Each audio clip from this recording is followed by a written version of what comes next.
नमस्कार दोस्तों, स्वागत है हमारे चैनल में। चाहे ब्राह्मण हजारों गायें एक बार में खा जाते थे तो भी वे इस बात का ख्याल रखते थे कि उनके खाने के लिए स्वस्थ सुंदर गाय ही काटी जाए। उन्होंने व्यवस्था दे रखी थी कि उनके लिए गाय वही काटी जाए जो पूर्णतया स्वस्थ हो।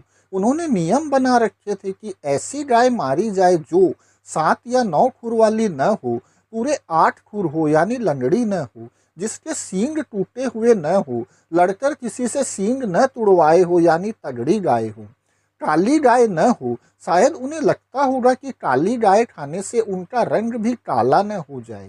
कानी न हो, दोनों आंखें खाने को मिले। बहुत से मांस खाने वालों का मानना है कि आंखें खाने से नेत्र ज्योति बढ़ती है। शायद ऐसा ही मत वैदिक ब्राह्मणों का भी रहा हो। कान कटी न हो ताकि ऋत्विक को स्वस्थ गाय का सिर दोनों कानों समेत मिले।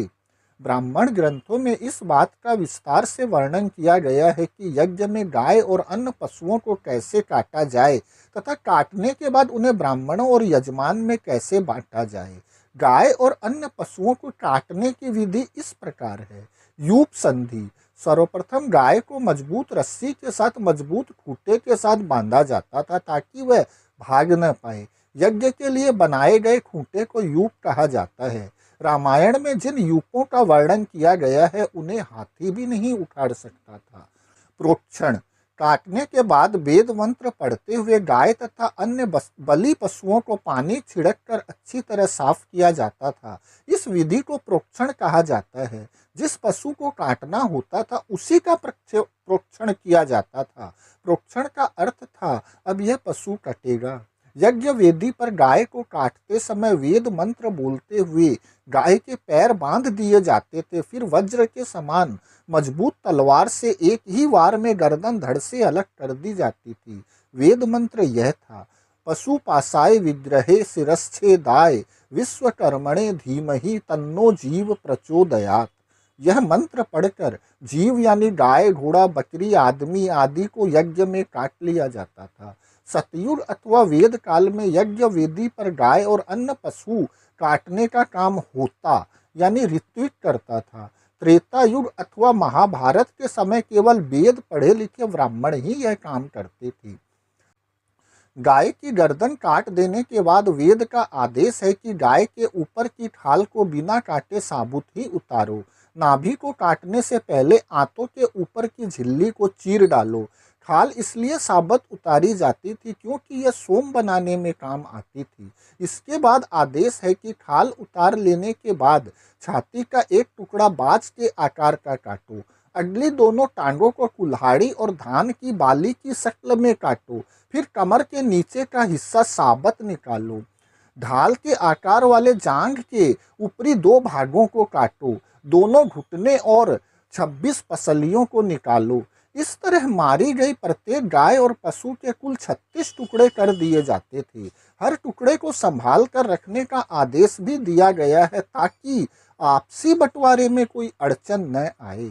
यज्ञ में काटे गए पशुओं और चढ़ावे के लिए ब्राह्मण ऋषि और उनके देव कुत्तों की तरह लड़ते मरते थे। इसलिए ब्राह्मण ग्रंथों में गाय और पशु काटने मात्र का विधान नहीं है, बल्कि उनमें इस बात का भी पक्का विधान है कि पशु का कौन सा हिस्सा किस ऋत्विक यानी यज्ञ करने वाले ब्राह्मण ऋषि को मिलेगा तथा कौन सा हिस्सा यज्ञ करवाने वाले यजमान को मिलेगा। नरमेघ यज्ञ में काटे जाने वाला आदमी भी यज्ञ पशु माना जाता था, अतः यह बंटवारा उस पर भी लागू होता था।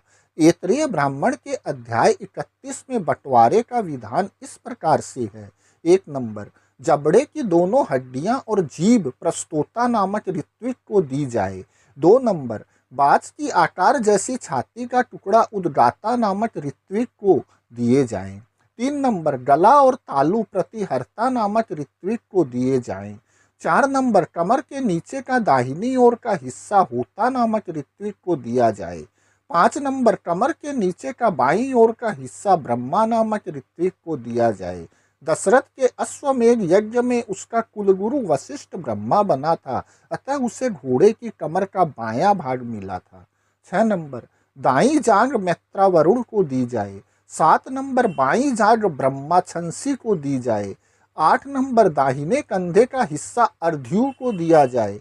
दशरथ के अश्वमेध यज्ञ में ऋष्य श्रृंग अर्ध्यु बना था, अतः उसे घोड़े के दाहिने कंधे का हिस्सा मिला था।